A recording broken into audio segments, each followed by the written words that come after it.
All right, so we'll see the National Bureau of Statistics has rebased the country's GDP and consumer price index. So definitely the numbers we're going to be seeing going forward would be from the rebased data there, and it's supposed to, reflect the current economic reality. So joining us to unpack what to expect, for these numbers, we have Basil Abia as a co-founder, Veriv Africa. That's Basil Abia, joining us from our Abuja studio. Basil, great to have you, Basil. Let's look at what we're seeing here with the GDP rebasing. That's if we can go to our Abuja studio now. Yes, if we go to our Abuja studio, we're talking to Basil Abia. Hello, Basil. Hi, Ladi. Fantastic. Great to have you, Basil. So first of all, I'd like to get your reactions now. So definitely, it's official. The data is rebased. I'm talking about CPI and GDP. What are you expecting? Because for January, that's come 31st, we see the Nigerians, the MBS there said that the data is going to be rebased. What are you seeing coming? Yeah, I don't see much changing with GDP expectations for 2025. I mean, we've had corroborations from both IMF and that of the World Bank. They just recently released their outlook for the world and for respective countries. And Nigeria, unfortunately, Nigeria is still within the 3% range, just like the Veriv Africa macroeconomic outlook, GDP outlook base case scenario for Nigeria would be 3.1% without a doubt, and then best case scenario will be 3.64%, and then of course worst case scenario will be 2.53%. So those are the three scenario-based forecasts for GDP, and it's not changing. It's not changing because, again, the methodology behind rebasing is distinctively different from that of the CPI. Now, with the CPI rebasing, they are changing both the weight reference period as well as the price reference period. The weight reference period will be 2023, and then the price reference period will be from 2024. So those are the base years with which they're using to analyze and calculate change in prices, aggregate change in prices regarding or with the context of the base year as the fulcrum. Now, with this base year that has now been changed to the peak period of 2024, you can expect significant changes because unlike the GDP where you're not expecting a lot of changes, with CPI rebasing, when you're increasing your price items from over 740 items calculated to over 960 items, and then you're recalibrating the weighting.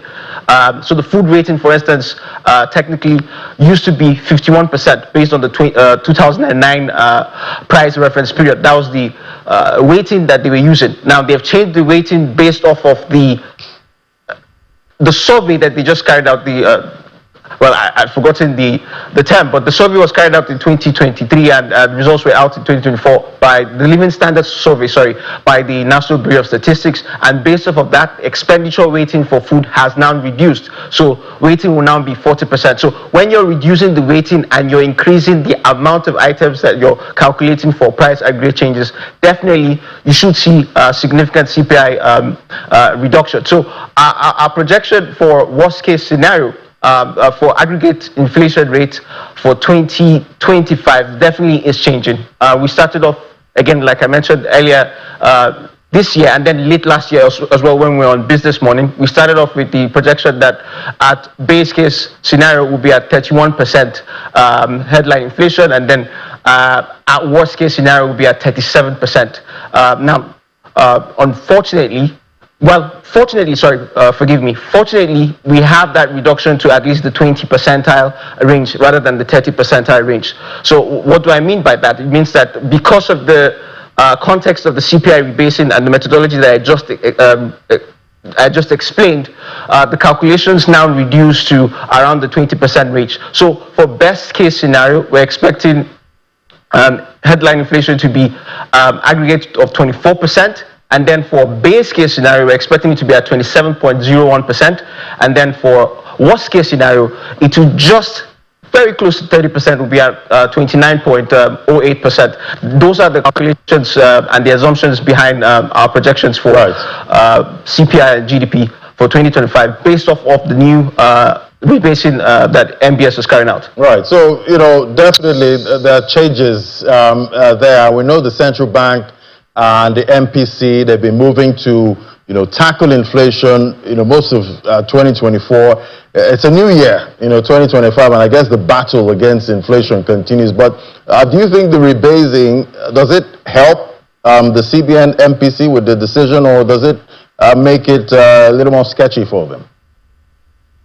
It makes it more sketchy. Definitely does that, because what you're seeing, again, because the peak period for the price reference is in 2024, the base year is 2024, and there's distinctive context to read in there. The context is that most of the price shocks happened in 2024. Yes, a lot of the shock therapy carried out by CBN and the Bola Tinubu presidency was carried out in 2023. You had the devaluation of the naira. You had the cost-reflective tariffs in electricity. You also had the subsidy removal and just adjustments of price from 198 naira per liter to over 600 naira per liter. And then again in October 2024, there was another adjustment to over 1,000 naira per liter. It's hovering between 1,100 to 900 naira per liter. So all of these adjustments saw most of the price shocks happen in 2024. And when you use that, you also have to put the context what the month-on-month inflation rate is. Aggregate month-on-month inflation was about 2.15%. So if you put all of this into context, of course, you're going to have inflation rate that is not really reflecting the aggregate adjustment of prices on a monthly basis, and that gives it a much tougher job for the Monetary Policy Committee. But again, like I said, due to our projections not being significantly different from what we had already said 2025 was going to give us last year, this year, using the CPI rebasing, because the base year is still the base case scenario is still hovering around 25%, 26%, and 27%. That adjustment, while sketchy, it still be something that the MPC could look to ensure that MPR is still steady. There are no cuts to the MPR hikes, especially if you're reading most of the outlooks for interest rate hikes in the US or in the UK.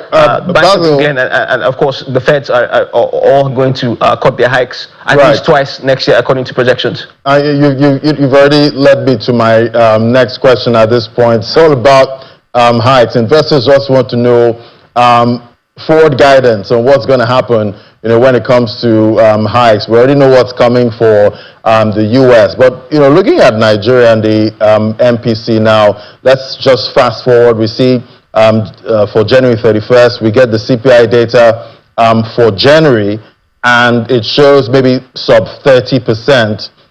What should be the next move by the MPC? Do you think they should hike or just hold to watch things? MPC should hold. That's just the truth, There are a lot of exogenous shocks that we should expect in 2025. First, the Trump presidency. They are already touting this baby drill mantra, basically saying that they're going to drill more oil.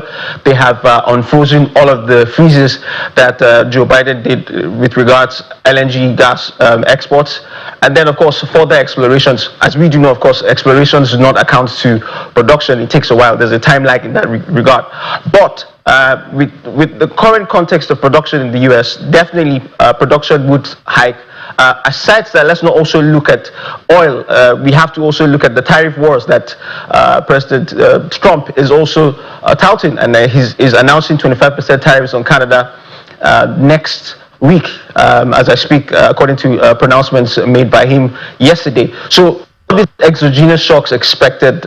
We know that with tariffs, there is increase in aggregate inflation in the domestic economy of the US, and when there's an increase in aggregate inflation, there's that tendency for US yields to be higher, and FPI inflows definitely reduce when it comes to emerging market bonds. And so because the US yields are higher, emerging market bonds are riskier, there's that safety flight capital thinking from foreign portfolio investors. So they move most of their monies back again to the domestic equities market in the US. And so we're going to see FPI inflows recede significantly this year based off of this assumption of exogenous shocks.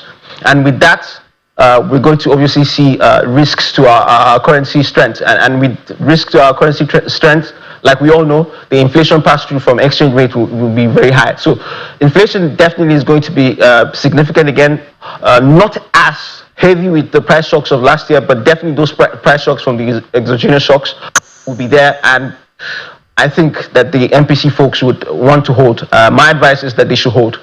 All right, definitely. I'm sure some were hoping would all leave inflation behind in 2024, but that's not looking like the case. Well, thank you so much, Basil Abia, as a co-founder Veriv Africa. Always great to have your perspective. Thank you so much. Thank you, Ladi. Always a pleasure. All right, take a break now. When we come back, we're going to head straight to the fixed income market and get a sense of what to expect for the Naira. That's in a moment. Just stay with us.